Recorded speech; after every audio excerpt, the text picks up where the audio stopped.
September setidaknya ada 6 poin tuntutan yang diumumkan. Maksud kami 6 poin keputusan yang diumumkan oleh Wakil Ketua DPR RI, Suhu Dasko Ahmad di Kompleks Parlemen Senayan, Jakarta. Dasko mengatakan rapat konsultasi yang digelar pada Kamis, 4 September, menghasilkan sejumlah langkah konkret yang berkaitan dengan pemangkasan fasilitas, moratorium perjalanan dinas, hingga peningkatan transparansi di parlemen. Adapun poin keputusan DPR yang disepakati adalah menghentikan pemberian tunjangan perumahan anggota DPR terhitung sejak 31 Agustus 2025, moratorium kunjungan kerja ke luar negeri DPR RI terhitung sejak 1 September 2025.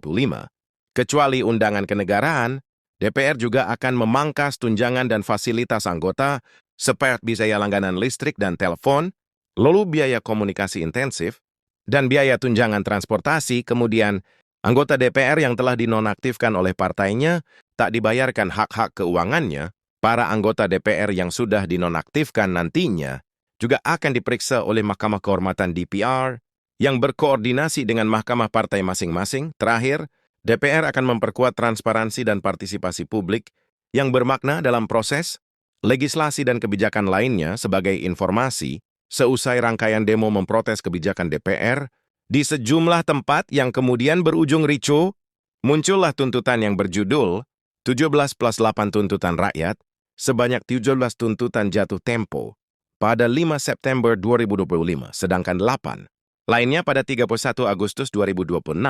Terkait tuntutan tersebut, mahasiswa dan komunitas sipil melakukan pengawalan dan aksi unjuk rasa di depan gedung DPR, serta menggaungkannya di media sosial. Pada hari ini kami akan menyampaikan hasil keputusan rapat konsultasi pimpinan DPR dengan pimpinan fraksi-fraksi DPR RI yang dilaksanakan kemarin pada hari Kamis, 4 September 2005. Yang poin pertama, 1. DPR RI menyepakati menghentikan pemberian tunjangan perumahan anggota DPR RI terhitung sejak 31 Agustus 2025. Yang kedua, DPR RI melakukan moratorium kunjungan kerja ke luar negeri DPR RI terhitung sejak 1 September 2025.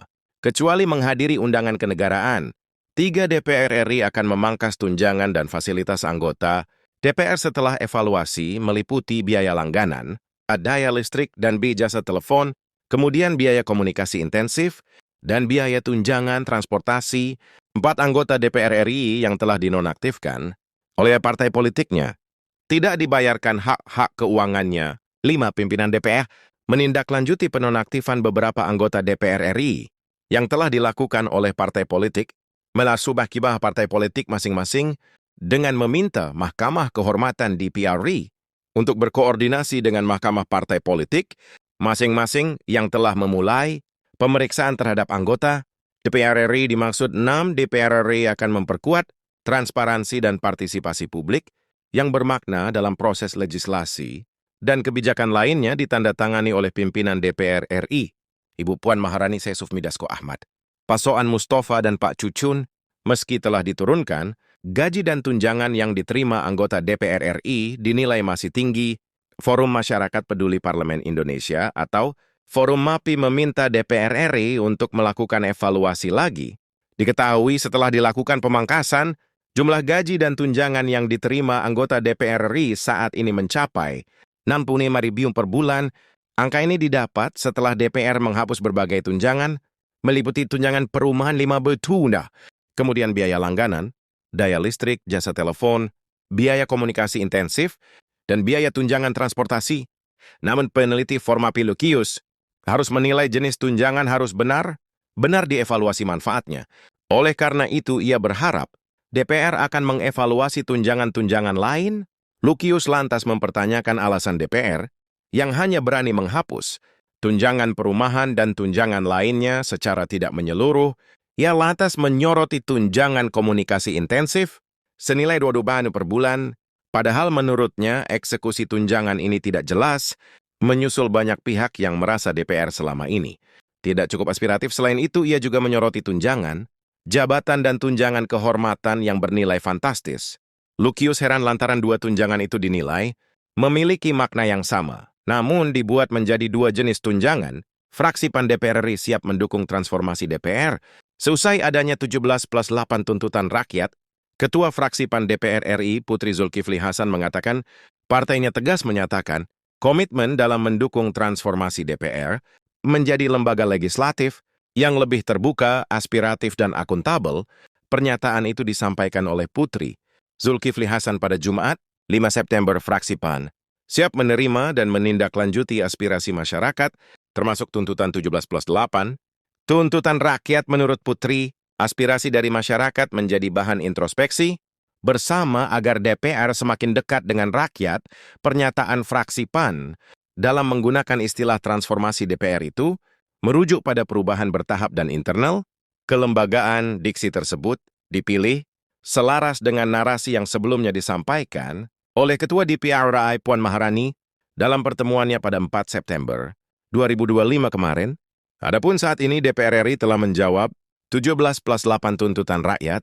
DPR RI kini memangkas sejumlah tunjangan yang diterima, sehingga mereka kini menerima homepage sebesar 6 TI.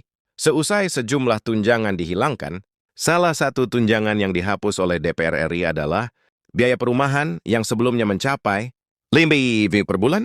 DPR RI resmi memangkas sejumlah tunjangan yang mereka terima setelah mendapatkan protes besar-besaran dari publik. Salah satu yang dipangkas adalah tunjangan perumahan senilai 5 per bulan.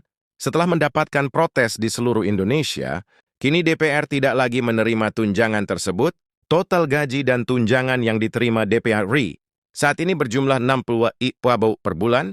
Berikut adalah rincian total gaji dan tunjangan yang diterima DPR RI saat ini. Pertama, gaji pokok dan tunjangan jabatan. Untuk gaji pokok, DPR RI menerima sebesar 42.000. Dalam rincian tunjangan jabatan, terdapat tunjangan suami istri sebesar 42.000. Ada juga tunjangan anak sebesar 16.000. Tunjangan jabatan sebesar 9.000. Tunjangan beras sebesar 12-80, serta uang sidang atau paket sebesar 2.000. Kemudian yang kedua ada tunjangan konstitusional. Selain gaji pokok dan tunjangan jabatan, DPR RI juga mendapatkan tunjangan konstitusional dengan rincian sebagai berikut. Pertama ada biaya komunikasi intensif dengan masyarakat sebesar 23.000. Tunjangan kehormatan sebesar 7.000. Tunjangan fungsi pengawasan dan anggaran sebesar 483.000.